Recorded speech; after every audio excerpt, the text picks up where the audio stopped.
Journalist and broadcaster Benjamin Butterworth and the entertainment and royal correspondent at The Telegraph, India McTaggart. Once again, guys, thanks very much for joining us and good morning to you. Morning. We are kicking off, Benjamin, with page 15 of The Express, and Russia denies Assad's wife wants a divorce. Yeah, so this is the kind of extraordinary story that Asma al-Assad, the wife of the overthrown Syrian dictator, there has been reports in the last few days that she wanted a divorce from her husband, but also that she wanted to return to the UK, which is where she grew up, in Acton, in London. And the Kremlin has denied this, but it's still being reported that there's been an application for her to have permission to leave Moscow. Apparently, the Assads, despite having £1.6 billion in assets, are actually living an extremely constrained life, though clearly nothing like the lives they put millions of Syrians through in the last 20 years. And apparently she wants to come to the UK to escape what's been going on, but also she has leukemia and wants to access health services in the UK as well.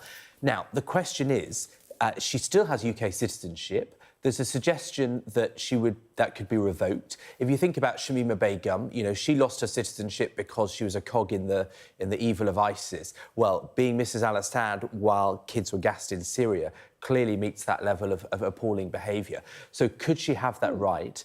And then the other question is, she's been sanctioned. And so the government has pointed to a comment by David Lammy from a few weeks ago that says that she wouldn't be able to travel to the UK even though she's got citizenship. But does it meet that level? I mean, you know, just because you are spouse of someone committing, you know, heinous crimes, I mean, it would be an interesting one, India, for the Prime Minister to have to address. If we got to that point, she's still a citizen? Absolutely, yeah. As you say, does it extend to the wives? How much input do they have over their dictator husband?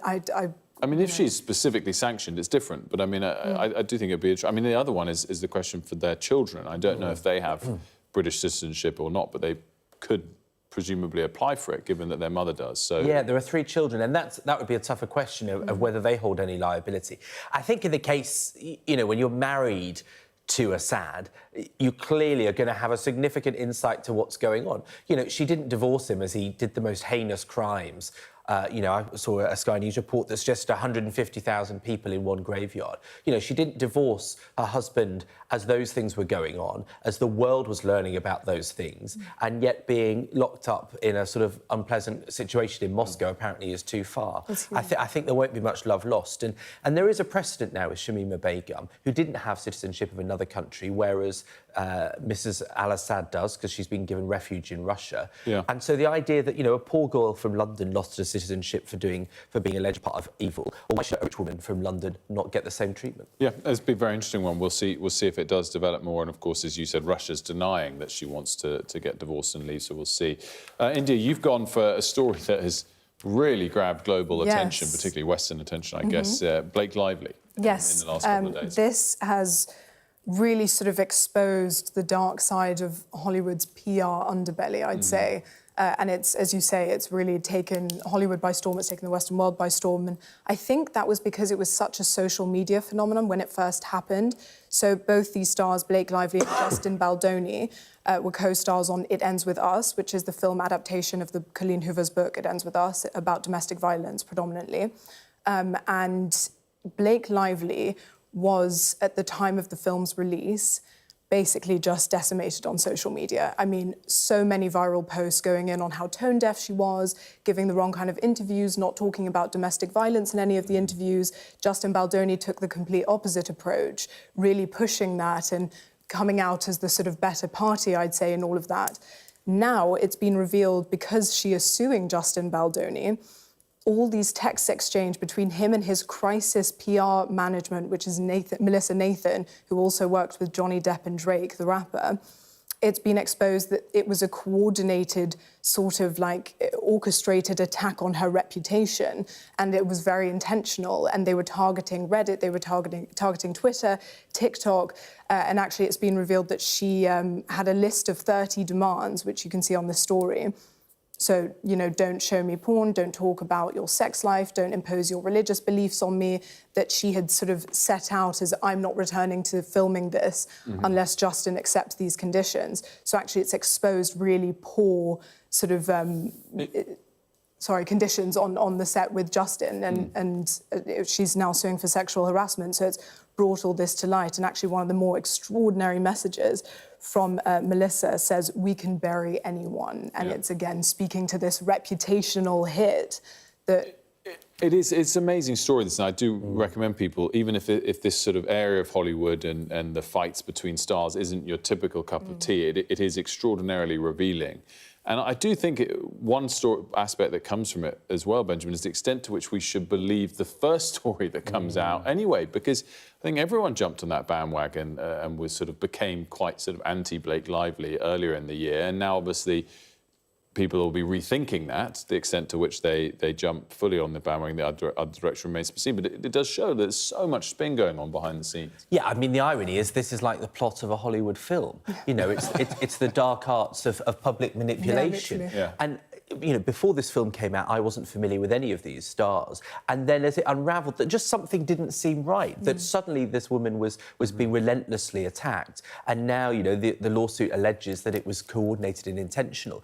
And I think there is still so much blame and shame that is put on women in public life, be celebrities or other walks of life. And, you know, we had the Giselle Pellico case where she said shame must change sides. Well, it strikes me that, you know, the demands that India just mentioned were quite reasonable demands for any workplace, and yet she was the one who was vilified. And I think, you know, this may well see the shame transferred to the men that are accused of demeaning her. On a different note, next story is about Baileys.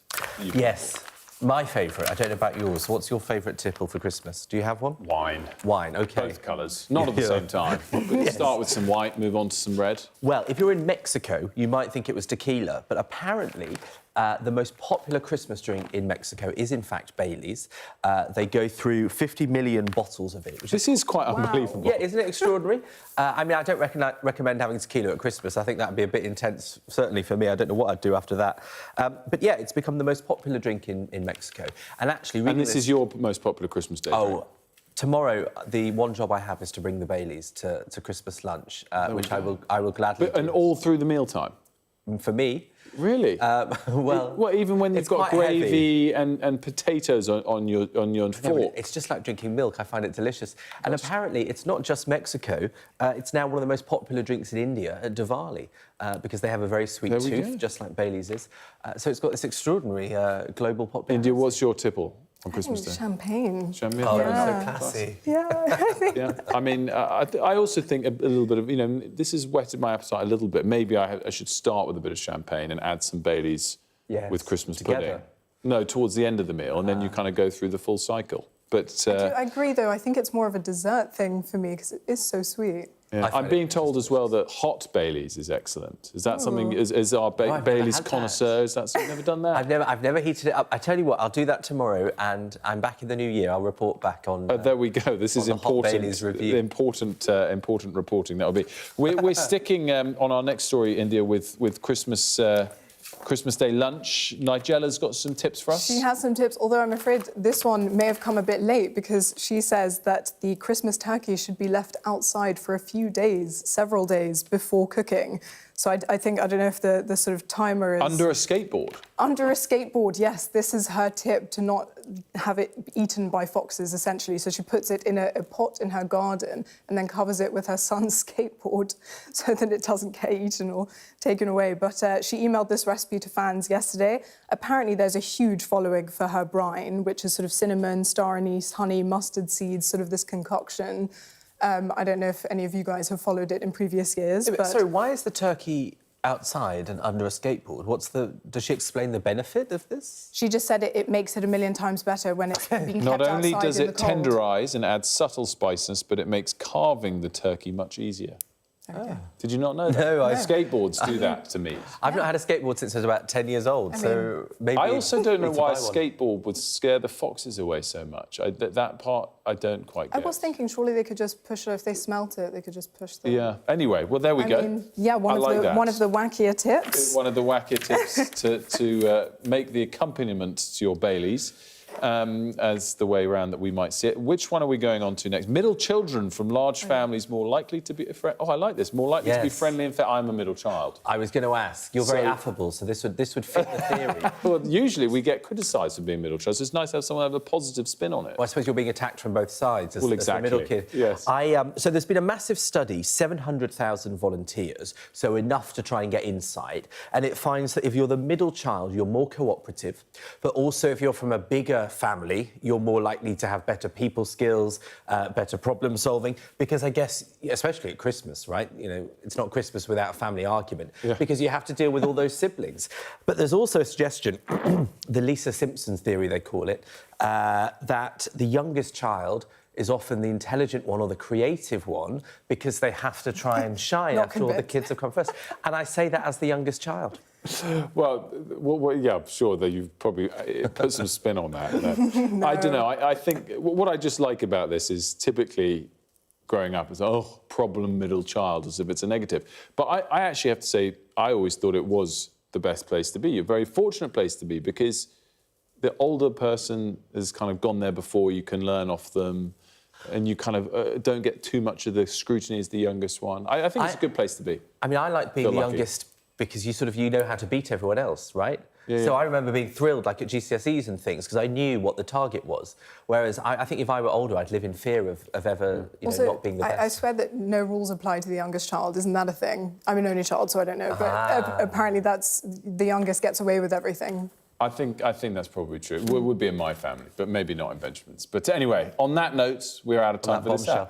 But I look forward to seeing you both again next hour for more of what's in today's newspapers. Good spread of stories, as we'd like to expect on Christmas Eve. Right before